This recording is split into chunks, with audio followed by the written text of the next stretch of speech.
I think we have started. Can everyone hear me? So, hello everyone. My name is Fikrat Valehli. I'm a graduate student in Toulouse School of Economics and an intern at OECD. And I'm delighted to moderate today's session. And I'm also delighted to welcome Mr. Fariz Jafarov, Director of Electronic Government in Azerbaijan, Government Development Center in Azerbaijan, Turkan Farzaliyeva, CEO and co-founder of Fintech startup Payrif, and Rauf Heydarli, founder and CEO of startup Recepta. Today's webinar is entitled, the name of today's webinar is Pursuit of Economic Growth, Digitalization as an Engine. The event is organized by International Center for Graduate Education of Azerbaijan State Economic University with financial support from Pasha Holding. And it aims to assess the role of digital advancement of businesses in boosting service sector productivity and economic growth. So the flow of the webinar will be that I'll be starting with my presentation on why we chose this very topic, why digitalization is important, why does it matter, and why the digitalization of specifically the service sector. And then we will go and talk about digital transformation of SMEs, where Rauf will continue. And after that, we will talk about digitalization of public services. It will be presented by Fariz Jafarov. And at the end, we will close with Turkan Farzaliyeva's presentation on fintech and how financial technologies can basically help us to overcome transactional costs, bureaucratic hurdles of doing business, and why digitalization in that sense matter. Now I'll share my screen to start my presentation.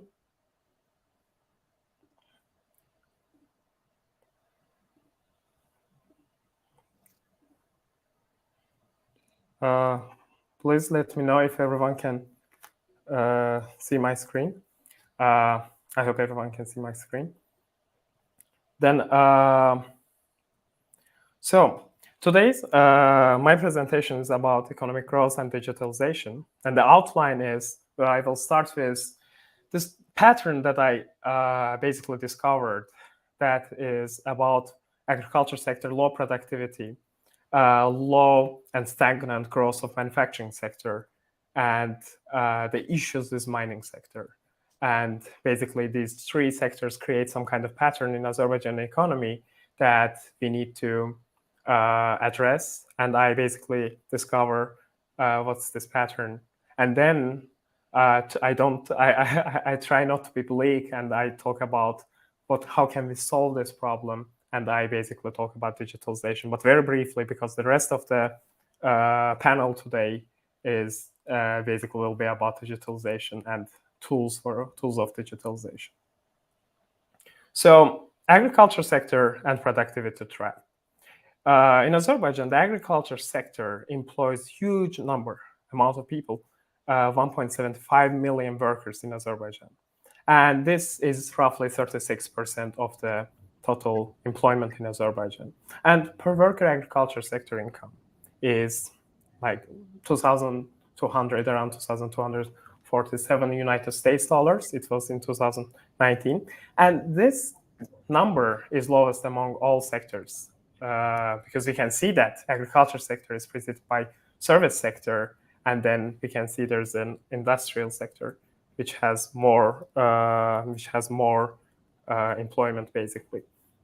And the industrial sector, we can see that over the last years is kind of trying to converge with the, in terms of the per worker productivity, per worker output, it's converging with agriculture sector. But the problem is, it's not because agriculture sector is becoming more productive.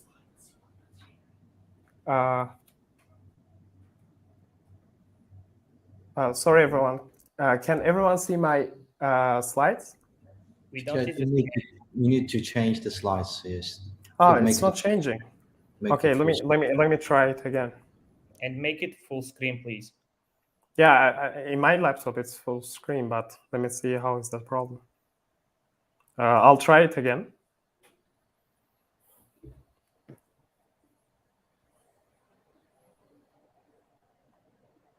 Sorry for the technical problem.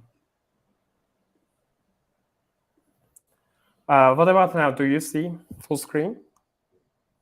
Yes, now, yeah. Yes, and does it change when I go back and move forward? It does. Yeah, perfect. So I was left here. Sorry for missing the first two slides. So I was saying that, as you can see here, the industrial sector per worker output is converging to the agriculture sector, but it's not because agriculture sector productivity is increasing. It's not because agriculture sector is getting more productive, but it's because the industrial sector is getting relatively less productive. So this gap is closing. And then if you look at what's the share of agriculture sector in explaining total productivity and total growth, we can see that it's actually trivial, because over the last 30 years since our independence, agriculture sector grew on average by 1.6%. And it explains 7% of total movements in the growth of total value added, total economy. And this shows that here you can see that this red shaded area is basically the agriculture sector in trying to explain economic growth, which is actually very trivial. But I'm talking about these numbers, but like, let's have an international comparison so that we can see what does it mean. Maybe it's supposed to be this way. But if you look at some international examples, for example, we can see that the agriculture sector per worker output, the same indicator is way higher in other countries. And especially, I know that like maybe Netherlands, Finland, Denmark, these advanced economies are not the best economies to compare, but if you compare it to Central Asian economies like Uzbekistan, Kazakhstan, they are relatively more productive than Azerbaijan in this sense, with 7,000 per year per worker output. But there's also like reverse trend. We can see that the share of agriculture employment in Azerbaijan is 36%. But this very number is almost 1% in United States, 2% in Netherlands. You can see that as the percentage of people who are working in agriculture sector increases, these sectors get less productive. So if we are saying that, we have a huge chunk of people in agriculture sector, trapped in agriculture sector, and we need to increase this productivity, this increase of productivity comes at a cost. So if we, for example, hypothetically, let's assume that we become super productive in agriculture sector, then only 5%, and we have only 5% of labor force who is working in agriculture sector. And it means that 1.5 million people, it's like back of the envelope calculation, 5.5 million people needs to find a new job. So basically, increasing agriculture sector productivity can seem like a good policy to pursue, but also we need to consider that this policy will have huge basically issues, because it will need massive sectoral logistic reallocation of people, because these people are in the regions, but they need to start joining in other economic activities, because increasing productivity in agriculture sector is by definition decreasing the number of people working and replacing them with automated technologies. Now, so what we are going to do, so like it looks like the manufacturing sector looks like a better policy, because like manufacturing sector facilitates the integration to global supply chains, and it has higher export capacity because it is basically the manufacturing of tradable products. And tradables in economics is the product where you can basically export those products. And manufacturing also is a labor-intensive sector. Basically, if you start investing in the manufacturing sector, it will absorb a lot of labor that we are saying that will be unemployed because of increase in productivity. They can move to manufacturing sector. So it looks like promising here, and developing country labor productivity unconditionally in manufacturing sector unconditionally converts to developed country levels.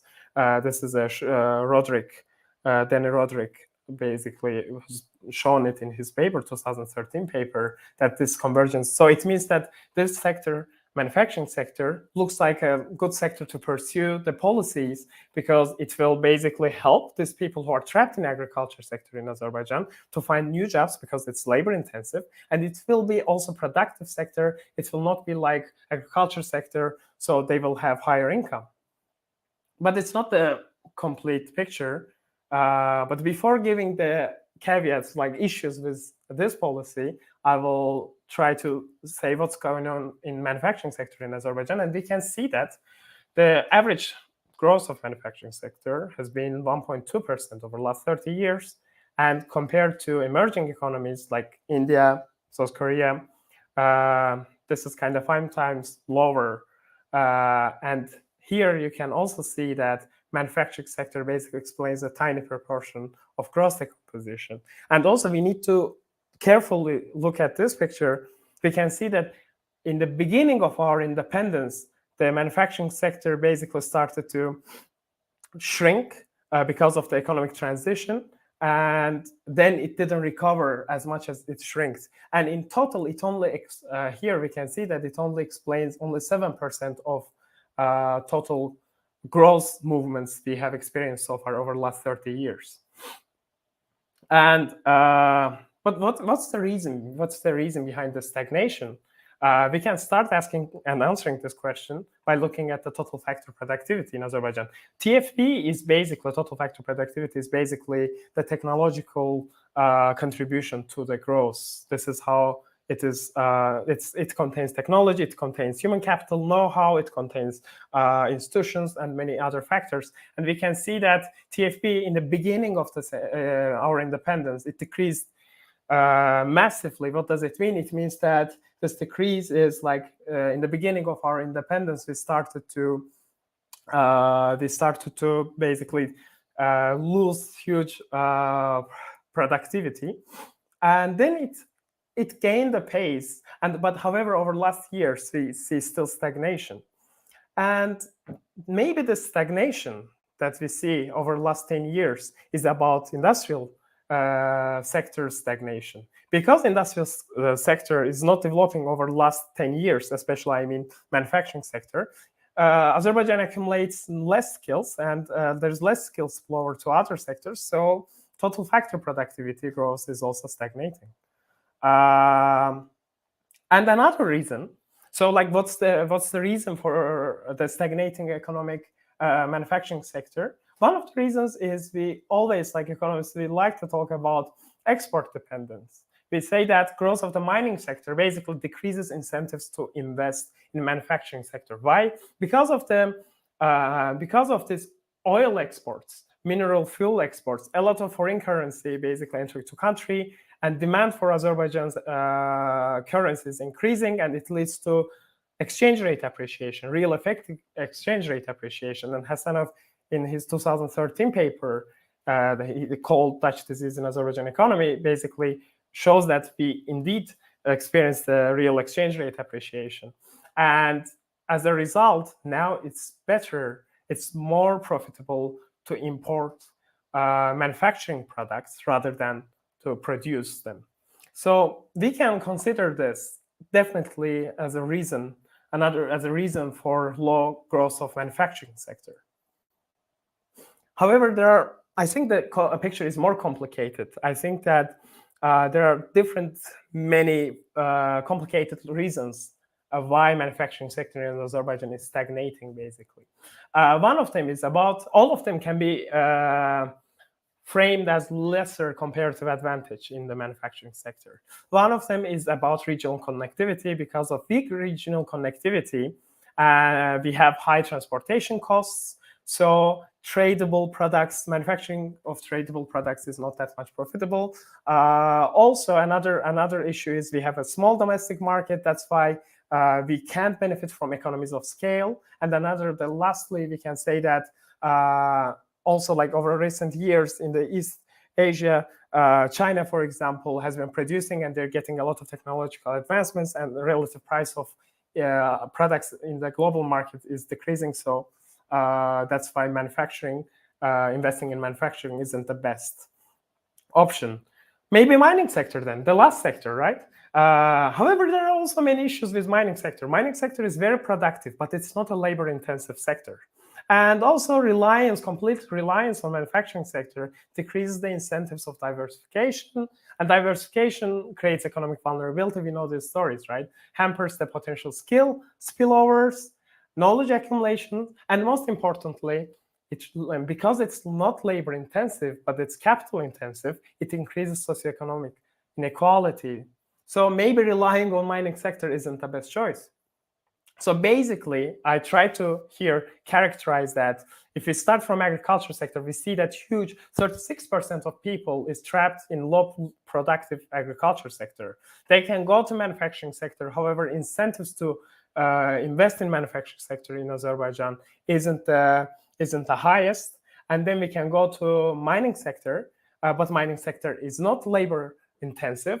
That's why we're kind of having this vicious cycle. So where is this people gonna go? But I'm not gonna be very bleak here, and I will not leave that, oh, we have this problem. So, but I will try to, I think that there's another way of basically breaking this vicious cycle and promoting growth in Azerbaijan. And this is service sector digitalization that our speakers will share their valuable insights. And there are different tools. We see that a lot of people in the service are in the service sector, like almost 60% of the population is employed in the service sector.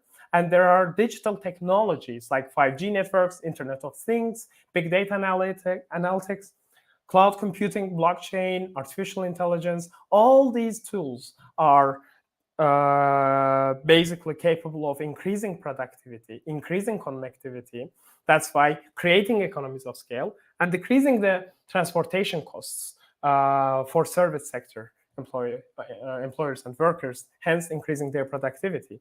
But how are we going to do that? How are we going to benefit? What are the mechanisms? These are going to be the next slides. And here I finish my slide. Thank you for listening. And let's hear our guests. In this sense, I will stop sharing.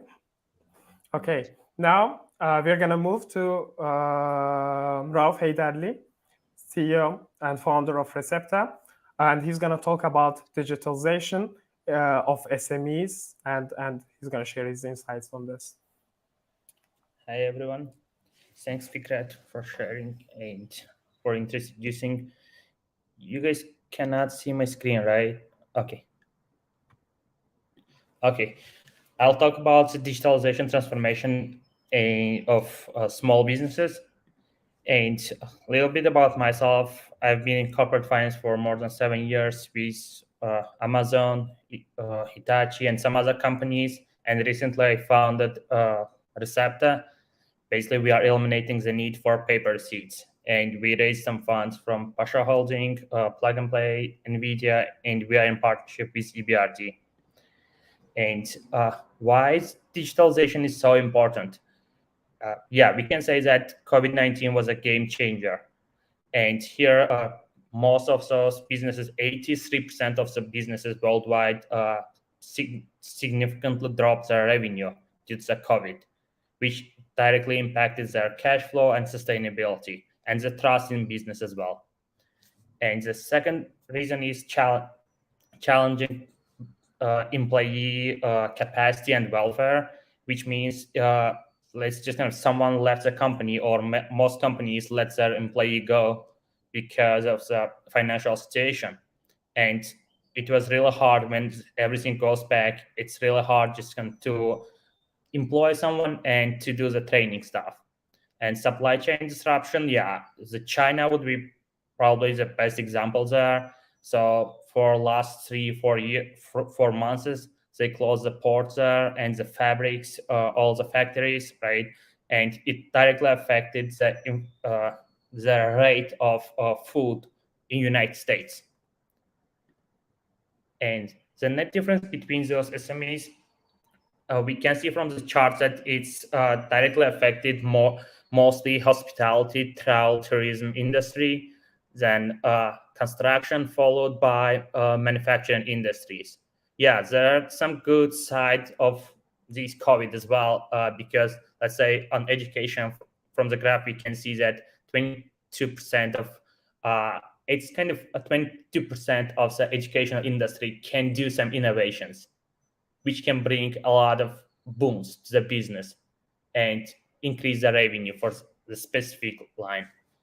And the key factors of digitalization are process digitalization and automation, which includes, let's say, just simply explain that, let's say we have the customer support team. Instead of that, we can do some chatbots there, which will take some time to install, to do all the maintenance stuff. But after that, it will be just fully automated. The cloud, which I think one of the best things happened in our century, because with the cloud, you can easily access all your financial stuff, all your documents in one place. And it makes it accessible anytime, anywhere. And connectivity, because during the COVID, we're supposed to keep the social distancing. We were not able to do any social activities. I don't know, just participate in any events. So that basically disrupted that thing. And online collaboration and communication stuff, yeah, it definitely just helps because all these Zoom, WebEx, I don't know, even these StreamYard, these are things happened during the COVID, which helps companies to basically to skip those barriers. And the barriers currently SMEs face, it's internal skill gap and financial gap and infrastructure gap. And it's more about the financing because SMEs don't want to spend more finance on these basically the innovations. The first thing, it's not liquid asset. So that's the main problem. And the second one is infrastructural problem, which is we have, I think, in Azerbaijan, we do have that. Like, say, in Baku, we do have everything great, but in some rural areas, it's really hard for SMEs to go to digital.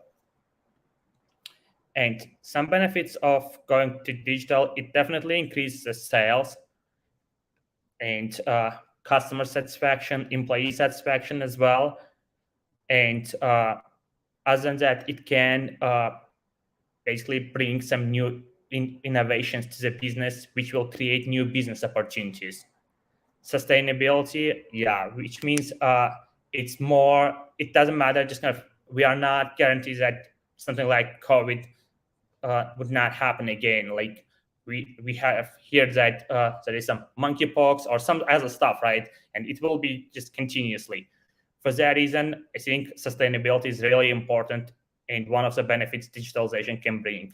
And higher traffic, definitely, because right now 93 or 98% of people worldwide has smartphones. And how government can help SMEs to digitalize? Just it's more about the first thing would be promoting by providing some resources, free and let's say just Zoom, like for education purpose. I do know that in Azerbaijan, just they do provide it to schools free access to Zoom classes, so which is good. Those kind of stuff will motivate those SMEs to go to digital as well, like not just governmental entities, but all the other private sector as well. And some grants and vouchers here, it can be in United States, we do have some research and development tax credits. Let's say you don't pay any tax on the stuff you spent on research and development, and government pays some of your cost. Some training, free training and direct support, that can be another good opportunity for SMEs to do the digitalization. And online information and repositories. It can be some cloud provided by the government in order to do some cloud engineering and providing some maintenance stuff on the cloud. And some digital transformation samples here. Let's say TGA Fridays, right? During the COVID, they started just kind of doing some virtual chats with their menus. So whenever you go to order something, they help you to take your order and place it. So it's more than just kind of selecting on menu. There are some human factors there as well. Some Disney, they bought another company, just they made the acquisition to do the streamlining just in a better quality during the COVID-19 because demand increased. And Porsche, they spend a lot of money just to do some research and development on just to understand their driver needs. And with the help of that, they can target all those ads to their basically drivers or people who is interested in buying Porsche. And the other example of what we do right now, let's say on the left side here, you see the normal paper receipts. What we do, we basically digitalize those paper receipts, which creates a lot of opportunities because for these paper receipts, we cut 180 million trees each year. But for these, we don't do anything. And then it creates a lot of opportunities and business insights for small businesses, like providing these sales dashboards, because small businesses cannot afford to basically maintain the team of data analytics to do these analysis, to build these dashboards. But we can easily just build it from these paper receipts. And the other example would be just price check or having all your physical cards in one place, which is more sustainable. It's just kind of one single example.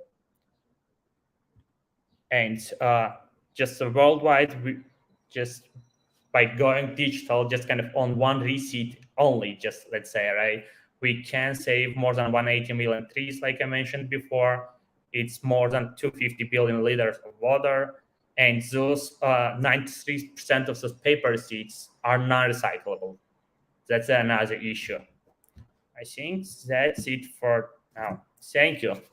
And I think I have a few minutes left. Someone else, any questions? Thank you, Rauf Bey. It was a great presentation. I enjoyed it personally. And if anyone has questions, they can write in the comments section, and we will try to answer those questions within our capabilities. If there are no questions, then we will move to our next speaker, Mr. Fariz Jafarov. Mr. Fariz Jafarov, floor is yours. Hello, thank you so much for inviting us for this great event. Do you see my slides at the moment, or? Not yet. Not yet. Then my colleagues should share it. It's in upload already.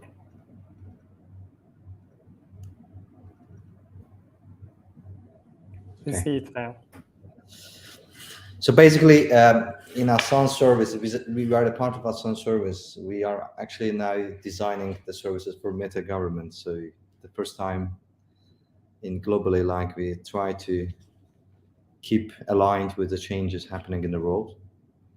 So it's a new reality, and we have to take care and consider providing some services in MetaGov. Besides of that, by today's presentation, I tried to keep it simple and practical and to give some examples and points. But if you have any questions, please let me know. We can provide broader presentation in more details. But today I will mainly focus on transition stages from e-government to digital government. What's the difference? And one-stop shop model. What we do to transit our one-stop shop to non-stop shop to make public services online, available and accessible all the time. And what's our future plans and what we want to do. Unfortunately, this slide, do you see it like nicely, but it's a kind of changes or, yeah, in Azerbaijan, like the e-government development and the new services, e-services started from 2003 and 2013. And in 2013-19, we had one-stop shop services provided under one roof in Hasan case. 2019-2022, we call it proactive service delivery period, where people can go online to their personal account and get access to all kinds of public services, even notification about the expiration of their ID cards or driving license, etc. And in 2020-2025, our aim is to apply blockchain, AI, augmented reality to public services and to make them more accessible to all people. So basically everything started from G1, we can call it government one or generation one public services, to physical development and fundamental development of public services important. Therefore, in the case of Hasan, the services got simplified. Without simplification, digitization, it takes a lot of time. Therefore, we spent a lot of time, almost 5 to 6 years, to simplify steps and procedures of public services. And then starting from 2018, we are intensively and extensively digitizing public services, which is generation to electronic, but now we are in the stage of data-driven government, which is completely based on data sharing and data exchange. This is Hasan models, where Hasan is not providing any public services, where it also creates platform and government organizations provide the service and we oversee all the process. Therefore, we keep the quality all the time up and up. And our main principle is leaving no one behind, diversity and inclusion, transparency and accountability in providing public services. So far in Hasan, we have 320 services, 11 public organizations, 30 private organizations, and people get public services. We call it public service mall, so people can get inside the building, having their coffee, leaving their kids in the corner somewhere. And we have Innoland startup zone. And recent center that it was opened, actually it is bigger, 200 square meter bigger than the 28 shopping mall. So which brings a lot of environment and new tools and changes in the country, and people enjoy of that. And we have train, we have buses. So first country in the world like providing bus services to villages and remote areas to citizens via our buses and trains. And very soon, probably our bus and train will leave the border of Azerbaijan, and first time in history, we'll go to other countries to provide the public services to our Azerbaijani citizens living abroad. This is some photos from there. So that was like the presentation that I wanted to brought to your attention, that fundamental public services and their development is important. That now I would like to go to digital part. So since we have everything in place, simplification and data sets are ready. Now we apply the same concept to digital world, where we make it non-stop shop. Starting from 2021, we created data exchange platform, which is called Hasan Bridge. 50 different ministries and committees, associations, they are integrated to that system, and we are sharing data between different ministries. In Azerbaijan, we have 10.2 million population, and according to our calculation, between 18 to 45 age group, we have 4.3 million, which is a 43% of total population. And this is potential digital service users. And so far we have Hasan Login, which is a single sign-on platform for all public services in the country. Since 2019, we have 2.5 million, which means we already covered 53% of potential digital users in the country, which is a good number, but still we have some challenges in terms of digital literacy, training to people. As Mr. Fikrat Valehli mentioned in his presentation about agriculture, recently we brought 700,000 farmers to digital world, and by providing them e-agriculture platform.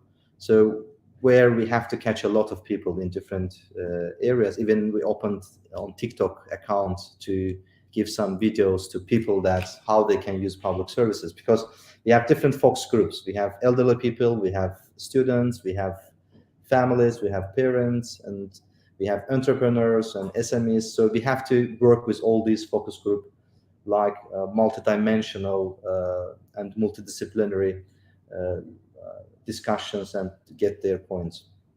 We have different digital projects at the moment, which we divided into groups: G2C for people, G2B for public, for business sectors, and G2G for government organizations. Unfortunately, I cannot cover all of them, but I will bring some examples for some of them.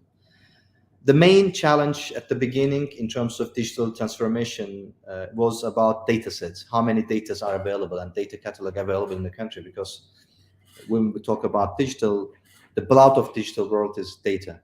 So even sometimes in GDP, it's not gross domestic product, it is gross data product. So basically the countries that they have data, the one has the data more, they are the more rich ones in the world at the moment. So we created the data catalog in Azerbaijan for human, for objects, for cars and everything. So far we have 1,500 unique personal data sets in our information systems, and the government agencies are exchanging data with each other through our Asan Bridge. Asan Bridge is a data exchange platform. We used to have Estonian model since 2013, X-Road model, but in 2019 we started to develop our own, and 2021 we finished in April. We applied, it's in production at the moment. We have 50 different organizations already integrated, and so far we have 150 million data exchanged through that system. Mr. Rauf Heydarli mentioned about keeping and saving trees. Actually, this is also good for environment as well, because it means 150 million times government agencies didn't ask people to bring documents. So they exchange with each other the data. And in 1st June in Geneva, we received a special award among 1,274 projects. Asan Bridge, one of the best projects in the world. And we are proud of that Azerbaijan already doing well in digital service delivery. Since we talked about supporting SMEs and supporting other government agencies, Asan Login is a single sign-on platform where we provide one single username and password for all citizens, actually getting access to over 85 different information systems and portals. And we provide this Asan Login free of charge to startups and small SMEs. They can apply actually this Asan Login into their digital platforms, and without paying any money to the government. We are trying to support e-commerce and like products that the SMEs they have. So anyone can apply. We have MyGov application, and MyGov, it is also proactive government platform where people, they have accounts, their personal accounts, and it is a transformation of e-government portal actually, which is in use since 2013, but it is more proactive. Imagine people, they don't go to anywhere, they get notifications about changes their life status, like ID card will expire soon, they get notifications. Passport will expire, they get notifications. Anything change about their life event, people get notified about that. Even very soon, we want to notify people about their privileges. For example, someone can have a privilege to apply study abroad, but they don't know. They will get notifications that you can apply for it, etc. Before COVID, we had 47,000 users, and after COVID, we have around 1 million users. So COVID helped somehow for digitization in globally, and it also helped us. At the moment in MyGov, we have over 710 public services and digital services people can use. E-visa to Azerbaijan, so it's starting from 2017. It's also a good project. Someone can ask how it is supporting economy. Actually, according to our calculation, the economy got indirectly 3.2 billion manat to the budget. If you consider that each tourist spent around $1,000 per their visit to the country. And so far, we issued 2.1 million visas coming to Azerbaijan. And I have to give another statistics that before Asan visa, the visa holders coming to Azerbaijan, it was 150,000, but now per year it is 1 million. So it is around 10 times increased. Such digital platform increased the tourists around 10 times. And we are the fastest visa system in the world, so we can provide and issue visa in 30 seconds. We are proud of that as well. And probably all of us, while we are traveling to different countries, we have to collect a lot of documents in order to get visa. But in the case of Azerbaijan, expats only need to upload their photo scan version of the passport and some information as a data, and they apply. Even they can get on the plane while they're applied for the visa, and once they arrive in the country, they can get their visa. But 14 countries, they have right to get visa upon arrival. So far, even we apply some machine learning to our data sets, and we send some surveys to tourists. Once they leave the country, they answer to this survey, and we apply machine learning and sentiment analysis to analyze what they like and what they don't like. And based on that, we categorize the needs for development in the country. For example, restaurants, menus, taxi, navigation, etc. And we share those information with related organizations in order to take into consideration.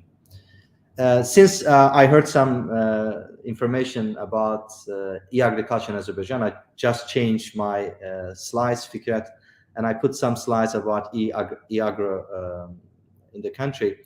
Since 2018, with Ministry of Agriculture, we started the project Digitalization of Agriculture, and we created e-agriculture platform where people apply for subsidies online. Every year, 250 million subsidies given by the government. It is actually calculated by using this system. People apply online, and they give information that what they planned and what's their future plans. So far, we have 647,000 users, registered farmers, and every year they are applying for subsidies through that system. And the system actually has a lot of modules of animals, modules of farmers, modules of veterinarians, plants, etc. Like everything is going online. Even when people apply, as you see in the picture, so for subsidies, for example, I have apple plants and apple trees, and I need to get subsidies. Through Azercosmos, we can check that whether it is a genuine information or not, whether there is an apple tree in the farm or not. So all of this such kind of sophisticated systems also applied. Even Ministry of Agriculture, sometimes they use drones to analyze risk groups to understand whether they have those information provided are valid or not. It's a sophisticated system. You can get a lot of information from the Ministry of Agriculture, but it changed a lot in the country in terms of farming. But before, we didn't have enough information that how many people are actually in farming. That's why in terms of legal and illegal workers and labor, we didn't have enough statistics. But now, since all farmers are registered, we do know that how many people are working in agriculture. It is exact numbers, and how many in different areas. The future of public services, now we are planning to have like Amazon store, Amazon shop model public services. We are designing one of the Asans Center based on AI and face recognition. So once people get inside the building, the cameras will define the personality. It will define who the person is. And then in front of the monitor, the available and services will be proposed to the user, and it will create easiness. For example, your passport will be invalid in a couple of days. You can apply for property registration, etc. So we are actually applying such kind of technologies in order to take our public services to the next level.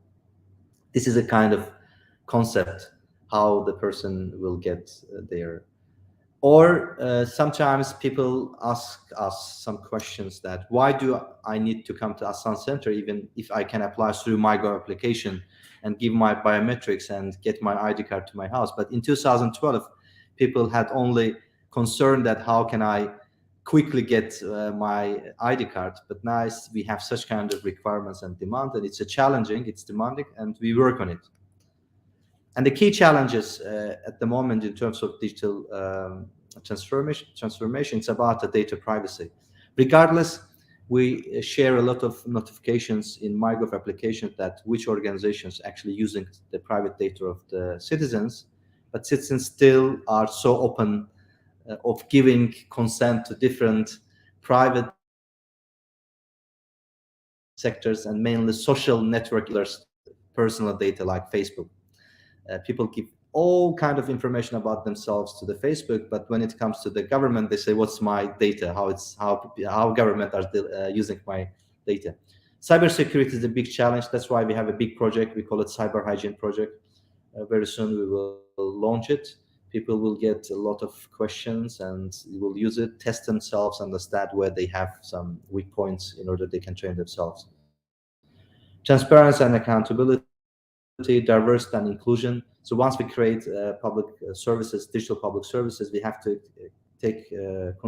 consider blind people, we have to consider some minorities, we have to consider elderly people, and this is one of the challenging points. Cultural sensitivity, legal access, ethics, digital literacy, it's a main challenge at the moment in front of us, and the data quality, since we are working on it as well. That's what I can tell you, but in terms of economy, we also provide e-license platform for entrepreneurs. Everyone can apply licenses online. We have launched e-tender platform where all SMEs and all small and big companies, they can apply for tenders online. And such kind of digital platforms actually creating a good environment for all kind of private sector to get very close and access to public entities and work in synergy. Thank you very much. That was the last slide, I guess. Yeah. Thank you. I was in time. Yes, you were. Thank you, Fariz Bey. It was a great presentation. When I saw those agriculture slides, I was like, you're as fast as our visa issuing system. Recently, I was applying to French visa, and now I see that France has a lot to learn from Azerbaijan in terms of acquiring visa. I think this was very insightful slide, and in general, like ISCEMR model has created a lot of efficiencies in the system and optimized basically public services in Azerbaijan, and this digitalization of public services and the perspectives you're providing, they were very valuable, and it was great. If anyone has questions, I mention again, you can write it in the comments and I will try to answer your questions. If there are no questions, I think we will move to our last speaker, Turkan Farzaliyeva, co-founder and CEO of Payrif. She's going to talk about financial technology, fintech startup, and basically how fintech can promote digitalization of different services. Floor is yours, Turkan Hanım. Hello, thank you very much, Fikrat, for inviting. And I would like just to thank to Mr. Fariz for the Innaland. So as a participant of Innaland Incubation Center, as a Payrif, we are also just applied there, and we are here right now. So it's really a great opportunity for startups. So that's why I was just happy when I saw the picture. We are here right now. So I'm gonna open my slides, but just I need help, Fikrat. Yeah, great. We can see them. Yeah, sure. I'm going to talk about digitalization of the financial sector because it's really growing up, especially after post-pandemic years, like during a pandemic situation. So that's why like experiencing Industry 4.0 right now, we have to live and adapt to the technology. So as Mr. Rauf told that the rise of technology has been a game changer for all industries, but I have to mention that it was especially for the financial sector industry. So for zero industry revolution, and therefore in accordance with the requirements of the consumer behavior, production behavior also just formed differently. So we have a big impact on the events that happen in our whole lives. The financial services sector is undergoing large-scale digital transformation that has widespread implications for how companies in the sector run their businesses. So I just want to mention the big impact. The client expectation was the key driver for digitization across the asset management industry, followed by sales, as I mentioned, like industrial revolution and other impacts to this. So new technologies reducing cost, competition, pressure on the fees and the revenues, and regulation. And also their demand just changed very easily. As Mr. Fariz mentioned, that they are just demanding fast ID card, but now their demand also changed. In the financial sectors, the same thing. So new technologies are enabling banks, insurers, and other established financial services companies to overhaul their operations and identify different ways of serving clients. And I would like to just share the statistics for 2010 and for 2021 years. The investments into the fintech companies was about more than 200 billion. So it means that's why the journey of the digitalization just changed very quickly, and there's a new drivers in this financial, not anymore banks and insurance company, also like acquire companies, payment solutions, payment gateway companies, which can offer to the SME more just easy and quick solutions. But how the journey of the digitalization was, I have to mention about the shift online and mobile banking. It also helped them to demand more from banks, from traditional banks. And the popularity of digital banking has been growing since the turn of the century. Its popularity was largely concentrated on younger, tech-savvy customers, but outbreak of the COVID-19 pandemic has accelerated its use among people of all ages around the world. Now, the people just not keeping their all money in their bank card, getting all the money from their bankers. Now they are keeping money there to pay another loans or any other payments with the help of these systems like mobile bank applications or another competitors product. So another journey was the shift from traditional banks to challengers, like I mentioned, the new competitors like payment solutions systems and another just scoring and BNPL projects and etc. And also the rise of the robo-advisors also impact to this journey.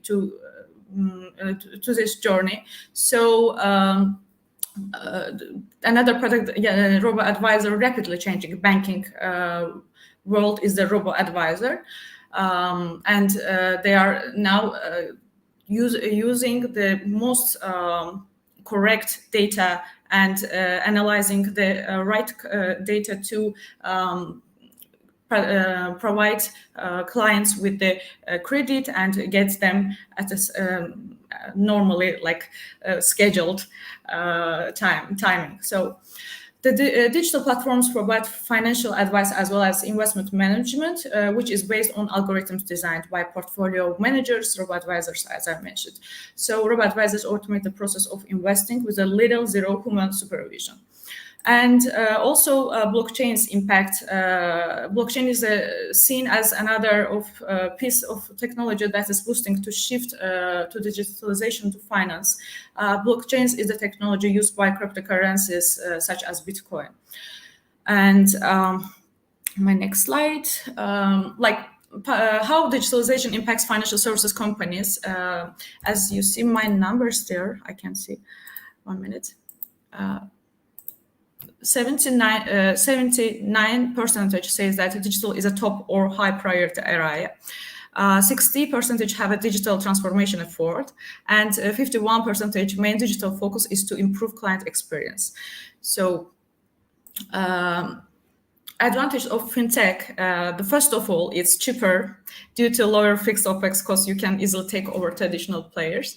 And agile, fintech is extremely fast and agile, especially on comparison with traditional banks. Accessible, enjoy the flexibility and scale diversity, and quality, providing better customer experience. Data-driven, more convenient to make customized approach by data gathered. And this data statistic from global, international, and from Azerbaijan market. And when we just realized that there are a lot of demand to these products, so we saw the problems like digitalizations, time wasting, hierarchical flow of documentation and integration procedures for merchants, and also how they are going to banks and waiting for the line, a lot of time, just waste of time of the clients, and etc. problems. So we just think about it, and we try to find solutions to these problems. And the solution was with the help of governmental digitalization also. So as PayRif, we are offering to our merchants just sign up, registered, and onboarding 1 or 2 minutes. So with the help of Asan signature, they are signing the contract, and after 2 minutes, they can get their payment very easily. And now also we are integrating Asan login to not let the fraud expand. So that's why now we are integrating Asan login too. That's a market overview. If it's interesting, I can talk a lot about it, about traditional banking problems and also another online payments and also global fintech players, which is not allowed in Azerbaijan right now, like PayPal. But our product is in Azerbaijan, so we can serve to everyone, for every SMEs. And traditional banking, as I mentioned, it's really a waste of time nowadays. And I like to talk a little bit about the technologies behind the transformation, which is gonna just shape the future of fintech. And technological progress and innovation are the linchpins of fintech development, and will continue to drive disruptive business models in financial services. According to McKinsey analysis, 7 key technologies will drive fintech development and shape the competitive landscape of finance over the next decade. So McKinsey estimates that artificial intelligence can generate up to 1 trillion additional value for the global banking industry annually. And banks and other financial institutions are tipped to adopt an AI first mindset that will better prepare them to resist encroachment onto their territory by expanding technology firms. Blockchain will disrupt established financial protocols. Cloud computing will liberate financial services players. Open source, SaaS, and serverless will lower barriers to entry. Internet of Things will drive a new era of trust in finance. No-code and low-code will redefine application development. And hyper-automation will replace manual work. Hyper-automation refers to the introduction of AI. deep learning, event-driven software, robotic. So, like financial services are embracing a number of technological advancements in their journey towards digital transformation, including AI, data analytics, cloud computing, and the Internet of Things, among others. So this was the research of McKinsey, and from that's their mind, but also another just drivers like blockchain also can just add to these technological tools, and these technologies are allowing financial services providers to react and adapt faster to changing environments. That's a really important thing for SMEs, for companies, for also another drivers like payment gateways. So that's why the development of these tools really will just solve the problems of clients. So we have to just focus to our clients just demand and help them and give them solution. It will help us too. So thank you very much. I just want to talk shortly, but it's impossible. Thank you for your time. If any question, I can answer. Thank you very much, Turkan Hanım. It was an insightful presentation, and I think that fintech sector is basically a tool to cut through many costs that businesses, and not only the customers, but only the institutions, even the banking system players, market players can use and cut through those costs and have a gain in efficiency. We have one question now to Mr. Fariz Jafarov. Can you see the question, or do I need to read the question? Yes, the question from Facebook, you mean, yeah? Yes.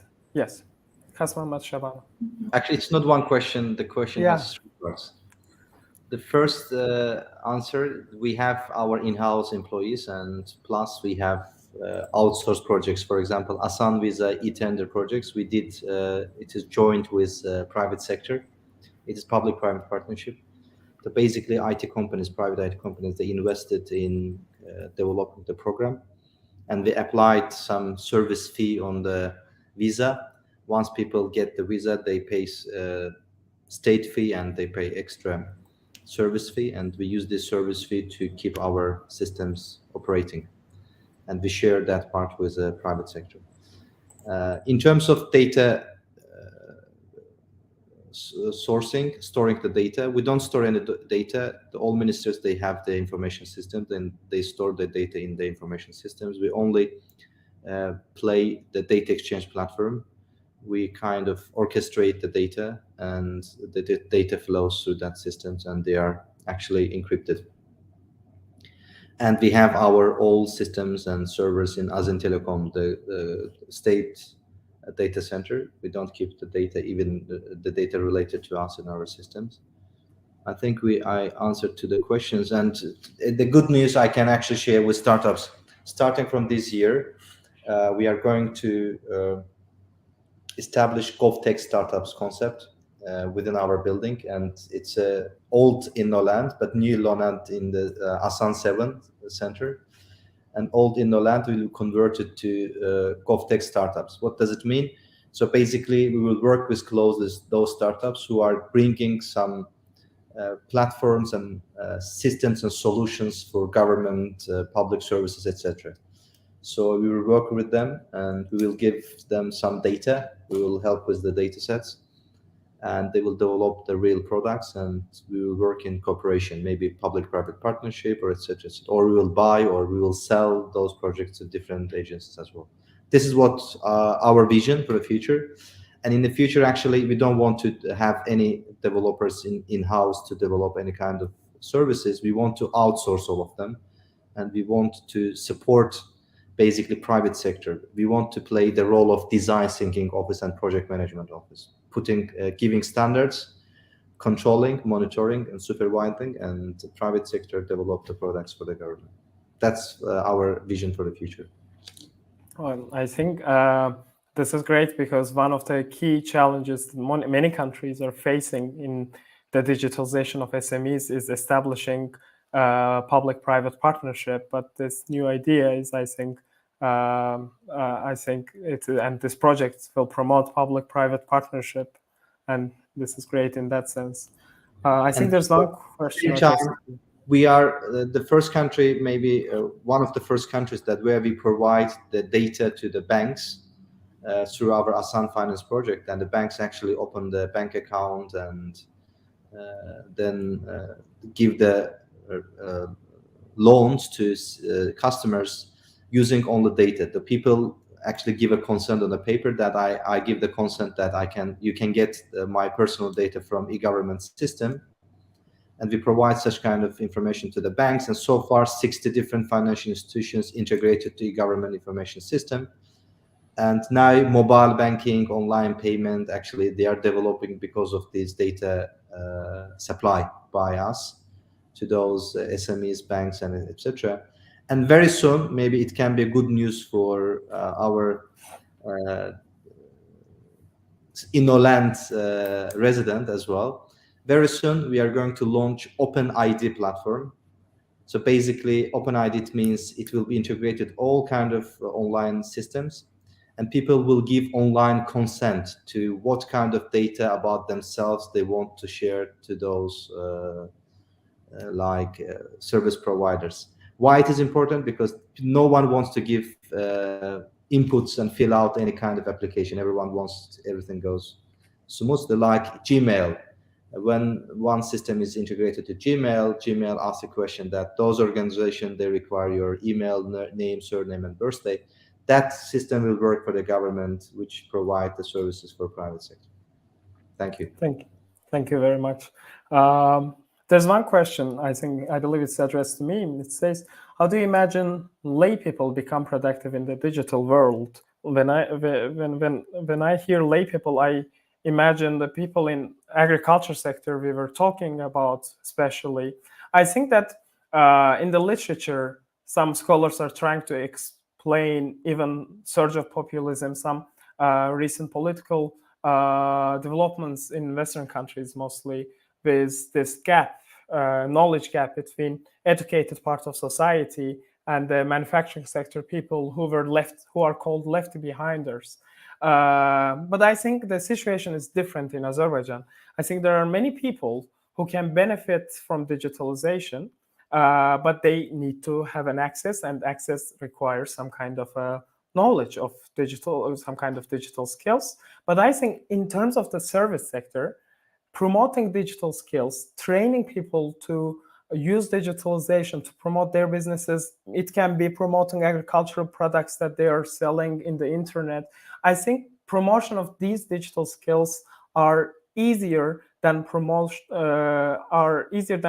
digital skills in more complicated sectors like manufacturing. So even in the world, many governments are having hard time to basically deal with people in the manufacturing sector who are left behinders, who do not have a lot of digital skills to become completely white-collar people. I think this picture is different in Azerbaijan. I think different government trainings programs can be applied to promote digital skills so that people in the villages can basically apply those skills to promote their products, and it will help them to connect to the rest of the world, like rest of the regions. It will help us to decrease the spatial inequality. But more importantly, I think addressing your question, productivity can be relatively easily increased by government programs and trainings, social media trainings and stuff like this. Fikrat, at the moment, the government, Ministry of Agriculture, they are promoting technology applied in farming, intensive farming.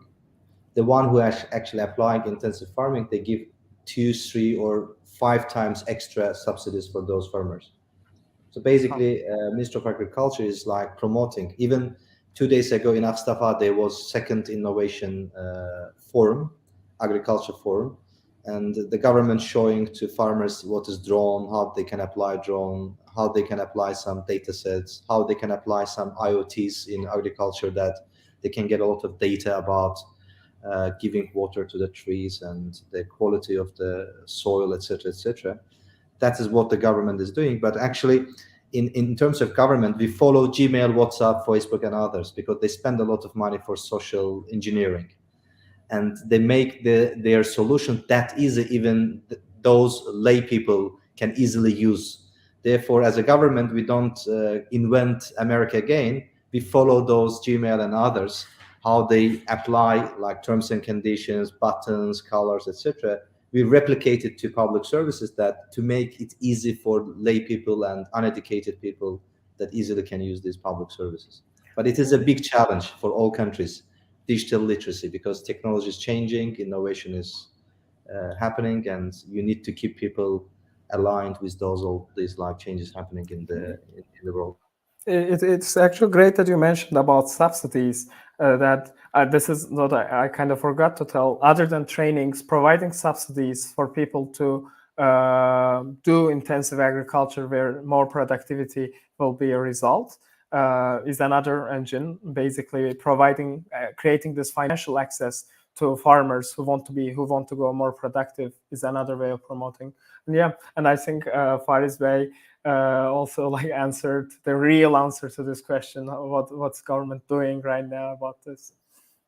Do we have other questions? Rauf Bey had to leave because he had another meeting.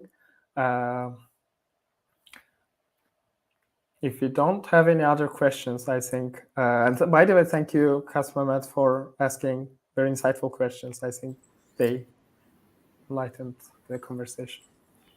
And if you don't have any other questions, I think we will finish this panel. Thank you everyone for coming and participating in this seminar. Thank you, Turkan Hanım and Fariz Bey, for your very insightful presentations, and thanks for the organizers of this event. That I hope that these events will help policymakers to coordinate with, to some extent, people's experiences with academia. And I hope everyone who participated in this event enjoyed it. Thanks for everyone for coming. Bye. Thank you. Thank you. Bye.